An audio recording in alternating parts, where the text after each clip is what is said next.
There's a shakeup coming at the podium in the White House, plus CNN says that Republicans are tired of the Iran war. Are they right? All that and more right now.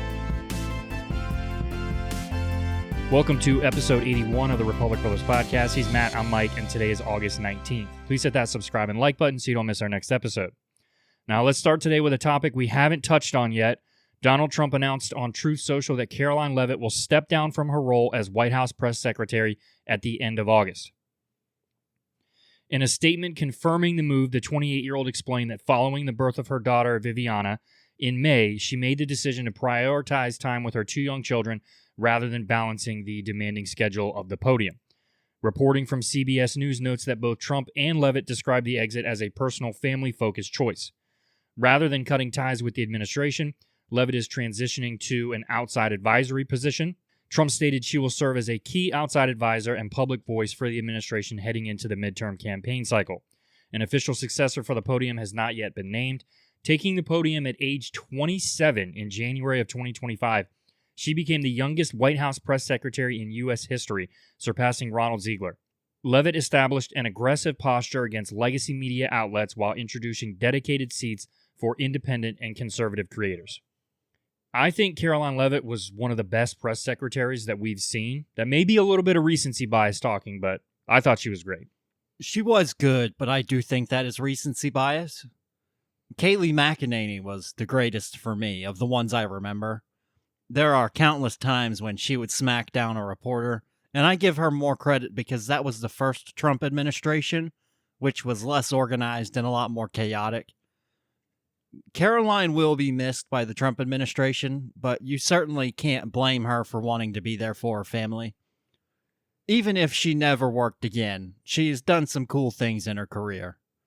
Karoline, though, I would have liked her to come out as trans before she left. Then she would have been the youngest and the first trans.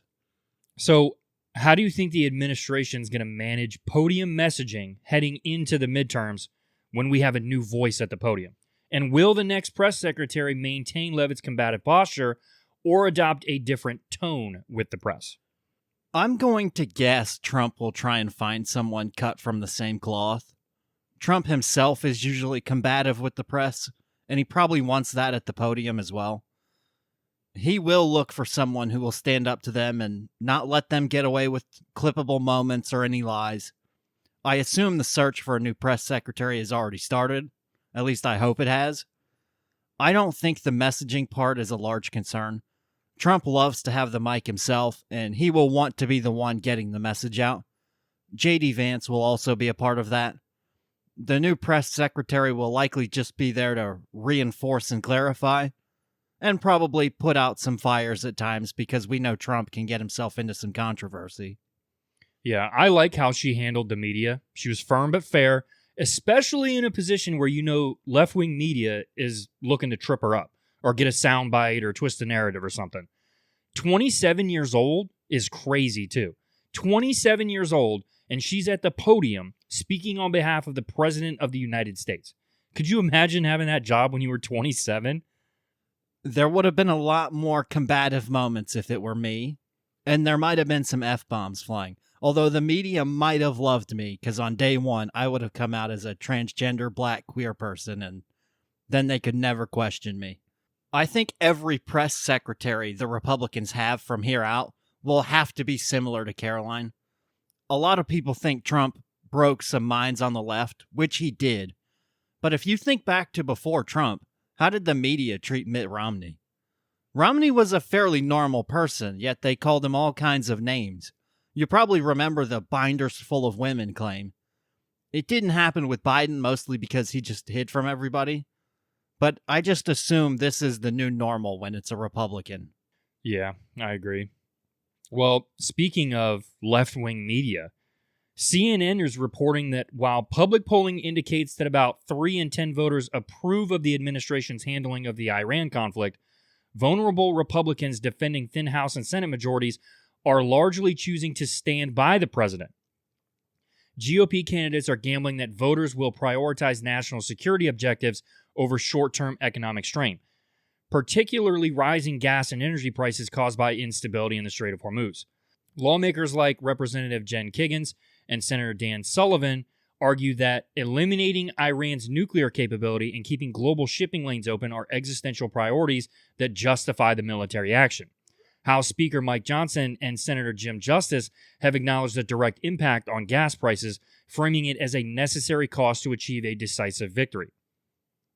A small group of vulnerable House Republicans, including Reps Tom Barrett and Brian Fitzpatrick, have broken ranks by voting to curb executive war powers. Some Republicans, like Justice, have voiced candid concern off the trail that the prolonged conflict has become messy and that the party must do a far better job reassuring working-class voters feeling the squeeze at the pump. Donald Trump has maintained an unapologetic posture, stating he will never apologize for military action against Tehran and urging voters to accept paying a tiny little bit more for gasoline to neutralize a hostile nuclear threat. Now, I think at this point, it's safe to say that you and I are part of that 7 in 10 that disapproves of the handling of the war. That doesn't mean we disagree with the entire premise, though. The logic behind it was sound, but the execution hasn't been great. If you are a one-issue voter, you may change who you vote for because of this, but when I look at this, I just don't know how many people are out there that are one-issue voters, and that one issue is foreign policy. That's something that, in America, we don't feel a whole lot. I think it's safe to say the two of us are also not one-issue voters, so we're comparing everything. Immigration is still a strong suit for Trump, so he would still get my vote if it were today. The war with Iran has been mismanaged, but overall, I sit there and ask who I think would do a better job across all the things the president has to manage. Do you think if it were Biden or Harris, that we would be in a better position than we are today? Absolutely not. I would say no as well. It would probably be a lot worse. Biden probably would have said don't in his sternest voice, but that would probably be it. I think I can also speak for you when I say the two of us don't want Iran to get a nuclear weapon. Yeah. When someone says they will destroy you, I prefer to listen and take action rather than hope they change their minds later. There is pain on the American people, but better to have short-term pain with long-term improvement than having it easy in the short term, but a terroristic regime controlling global oil prices over the long term. We've heard Iran say they want to destroy America and destroy Israel. Why would we not listen to them when they say that? If they got the ultimate weapon, do you think they would use it? Because I think they would. Yeah, it's like if you're walking down the street and somebody walks up to you and says, I'm going to kill you, I would believe them and get away from that person. I think that's kind of common sense, is it not? Well, it should be, but it's not now. Yeah. Well, let's move on to our next thing here. Not a super political thing, but just kind of some pop culture here. Actress Hayden Panettiere was pronounced dead on Sunday, August 16th, 2026, after emergency medical personnel responded to a 911 call reporting an unresponsive female in cardiac arrest at a residence in Greenville, South Carolina. Life-saving efforts were attempted on the scene, but she was pronounced dead at 2:32 p.m.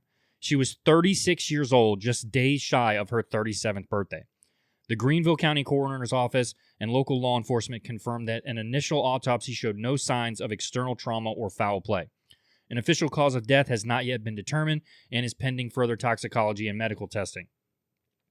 Panettiere began acting as a child, gaining widespread acclaim in Remember the Titans before achieving global fame as Claire Bennett on NBC's Heroes.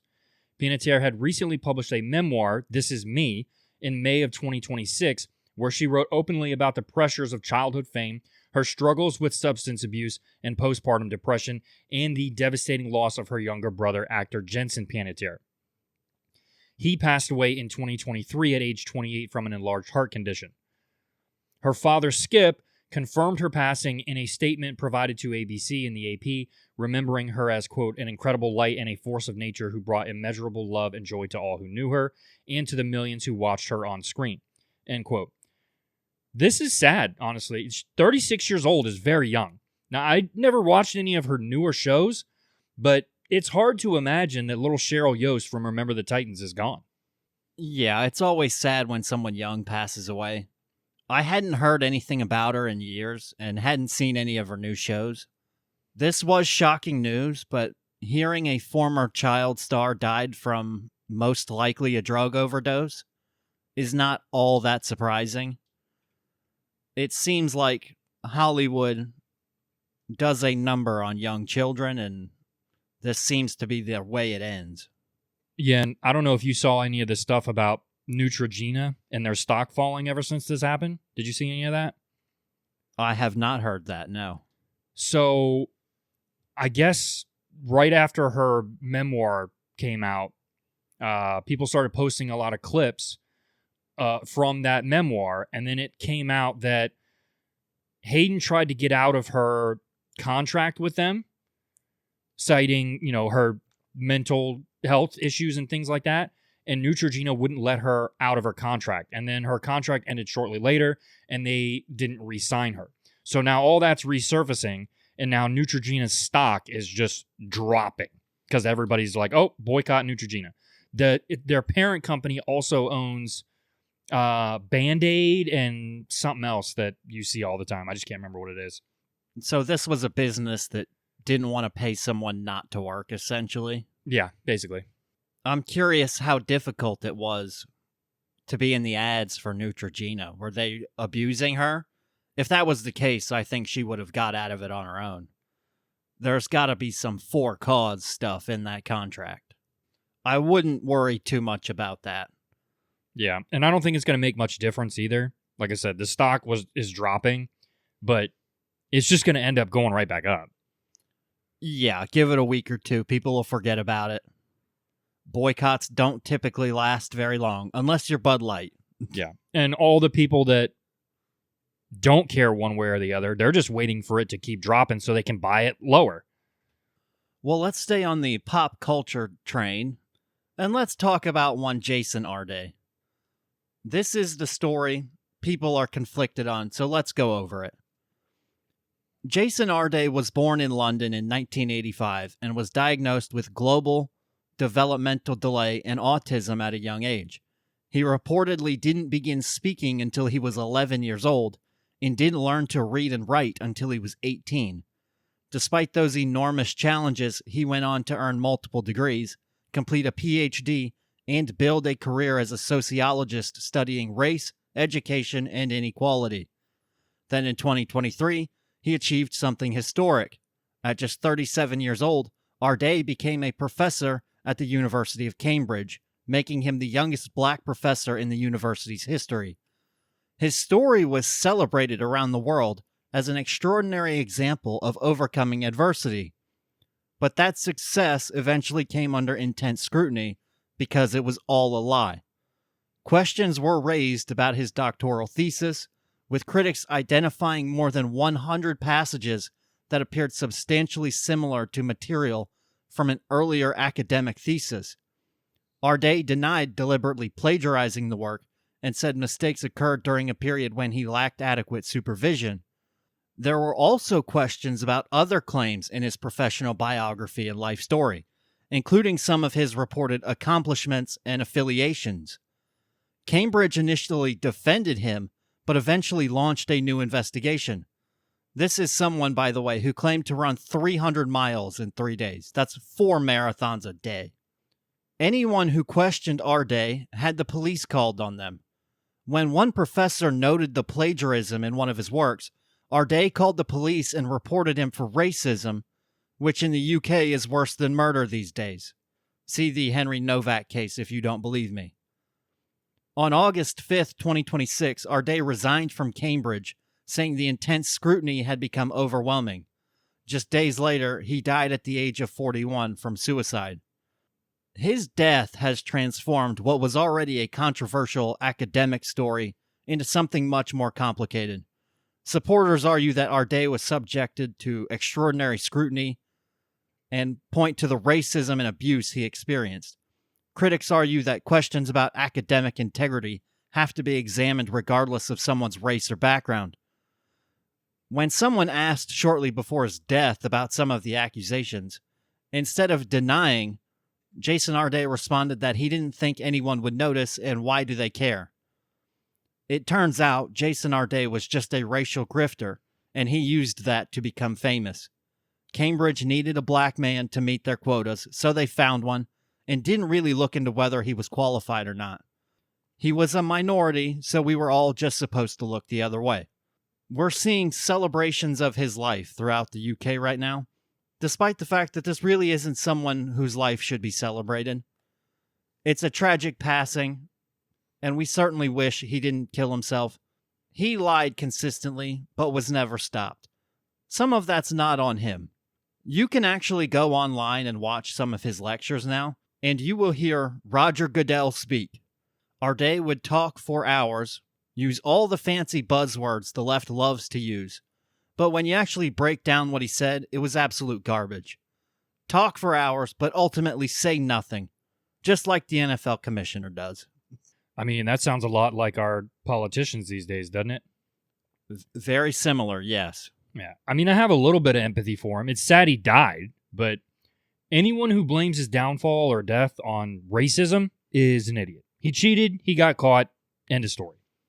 Well, when he lied the first time, nobody called him out, so he lied again, still didn't get called out. It was pattern recognition on his part that nobody would question it when he said something. There were parts of his story that made absolutely no sense, and anytime somebody did try and say something, they were accused of racism, and people tried to destroy their lives. That's why he kept doing it, because nobody was questioning it. It just got to a point where there were so many things against him, it was hard to ignore. Yeah, I agree with you. Well, that is it for episode 81 of the Republic Brothers podcast. Before you click away, please hit the subscribe or follow button. New episodes drop every Monday and Thursday. Thanks for tuning in. See you next time.